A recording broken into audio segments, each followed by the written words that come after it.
In previous videos, we've talked about the dramatic turnaround in the 4th century in terms of how Christianity was treated in the Roman Empire. As you enter into the 4th century, it's persecuted by Diocletian. But then Constantine takes power. He's sympathetic to the Christians. He even convenes them in order to unify the Christians, to have a more unified sense of what it means to be Christian, in order to settle things like the Arian controversy. And he converts himself to Christianity. And as we exit the 4th century, you have Theodosius, who makes Christianity the official religion of the Roman Empire, and then begins to persecute other religions.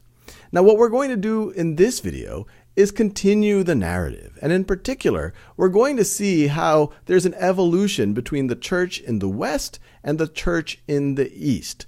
In previous videos, we already talk about how the Roman Empire itself is initially administered between West and East, and then that administration becomes more and more formal. Theodosius is the last emperor to truly rule both halves. They start getting ruled separately.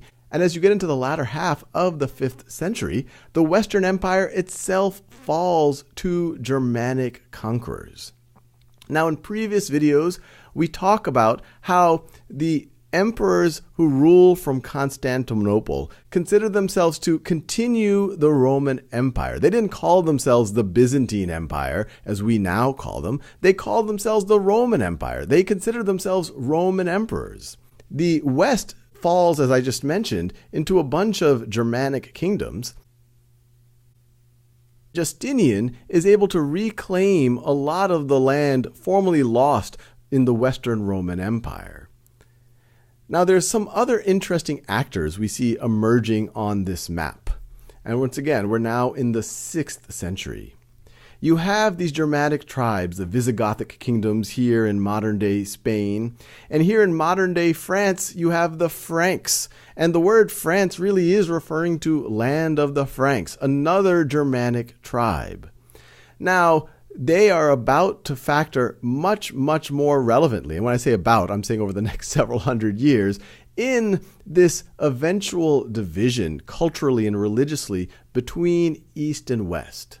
As I mentioned in previous videos, the division, yes, it will center on notions of language. In the West, especially in the church, Latin is used. In the East, in the church, Greek is used. There are spiritual debates that we will touch on in a few minutes, but there's also a power struggle. You have the Byzantine emperor seated in Constantinople. You have the Bishop of Rome, now known as the Pope, really the Pope of Rome, who considers themselves more and more the leader of all of Christianity. And their argument there is, look, this is the church that, according to tradition, was founded by Peter, first amongst the apostles. You have the Patriarch of Constantinople and patriarchs of other significant centers of Christianity that say, wait, hold on a second. Yes, Bishop of Rome, you are very important, but we consider you to be first amongst equals. You don't have jurisdiction over all of Christendom. Together, we have jurisdiction. And this was to some degree the case under Justinian. And it was very clear at this time that the Byzantine emperor was very powerful, not just over the temporal realm, really referring to the day-to-day material realm, but also a lot of influence on the spiritual realm, which was really supposed to be the domain of the bishops or the popes or the patriarchs. This notion of the pentarchy was codified in the Justinian law, this idea that these 5 centers of Christianity really have extra weight and collectively are really leading Christendom. Now, as I mentioned, things get interesting as we fast forward about 250 years. So let's go to the year 800. So one thing you might notice is that group in yellow, the Franks, have now conquered a lot more, and they're conquering it under the leadership of Charlemagne. At the same time, you see this green over here. Islam has dramatically spread from its founding in the early 7th century all the way now as we're exiting the 8th century to cover most of the Middle East, Persia, bordering on modern-day Pakistan, India, North Africa, and even going into modern-day Spain. At the same time, especially because of these Islamic conquests, the Byzantine Empire and the Byzantine Emperor is significantly weaker. So you can imagine the Pope in Rome here saying, well, who's going to protect me, especially from my political enemies? Now, Charlemagne considers himself something of a protector of Christianity, and Pope Leo III goes to him for protection, and Charlemagne is able to actually provide it. And in exchange, or perhaps in thanks for that, the Pope crowns Charlemagne as Holy Roman Emperor. Now, what's significant about this is it really introduces a fourth actor here, because the title Holy Roman Emperor was intentionally given to say, look, now you, Charlemagne, you are the heir to the grandeur of Rome. You are the heir to the Roman emperors. Now, you might be saying, wait, isn't that what the Byzantine emperors thought they were? Didn't they think this was the Roman Empire? And at that time, their emperor was an empress. It was Empress Irene of Athens. And so once again, this is creating further tension. They're using different languages, Latin versus Greek. You now have the Western Pope recognizing a different, you could say, Roman emperor in Charlemagne.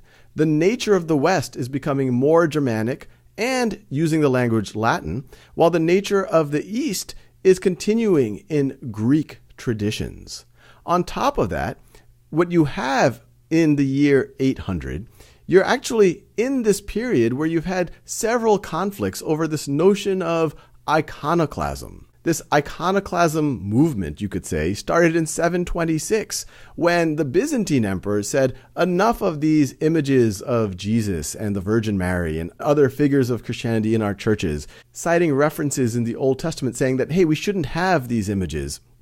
And so this iconoclasm, or these destroying of icons, starts to begin. Well, the Pope in the West, they say, hey, we don't think we have to listen to you. I am the Bishop of Rome. I have universal jurisdiction. And then to add insult to injury, now in 800, you have Charlemagne being crowned Holy Roman Emperor. Now, a thread further running through this is something that we talked about in a previous video, this notion of Filioque, where in 381, the Council of Constantinople, they augment the Nicene Creed, where they say, and we believe in the Holy Spirit, the Lord and giver of life, who proceeds from the Father. Well, in the West, they add the Latin term Filioque, which means and the Son. And this is touching on some of these notions in the Arian heresy, where does the Holy Spirit proceed from? If the Father and Son are really co-divine, co-equal of the same substance, shouldn't the Holy Spirit proceed from both rather than just one? While those in the East said, hey, this isn't what we agreed to. While those in the West say, hey, we don't think it's so important that you agree to things because we have the seat at Rome, the seat that was established by Peter.